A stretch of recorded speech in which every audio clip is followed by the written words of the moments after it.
بۆچی ئەیدنگوڵ لەلایەن ڕێکخراوی و تەفگەرێکی کوردی و لە کوردستان ئاکوژرێت هەنێک دەبێت قەزابی یانە بە غەڵەتی هاتیە کوشتن کەسوکاری ئەم گەریلایانە ناتوانن هەواڵی کوڕەکانیان بزانن. کوردی باکوور تێک چوو بوو یانە دکانم بێژم مردی بوو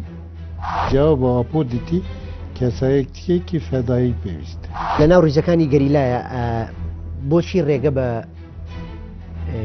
عیشقکردن ناوێت مەگۆ ئێدینی کاتی فەدایەتیە تەمام بێ کاتی ژیانی نۆرمال هاتی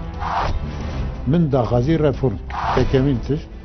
وتیەک و پێویستە پێکێکی عەلاقەی خۆ لەگەڵ سووریە ئیرانە لاواز بکە لەگەڵ ئەمریکا و بۆ یەکەتی ئەوروپا پێشبخ عەلاقەی خۆ لەگەڵ پارتی و یەکەتی چاک بکە مافی مرۆڤ قبول بکە. ڕوودا و مێژوو لەگەڵ عوسمان ئۆجەلان ئەندامی پێشووی کۆنسەی سەرۆکایەتی پەکەکە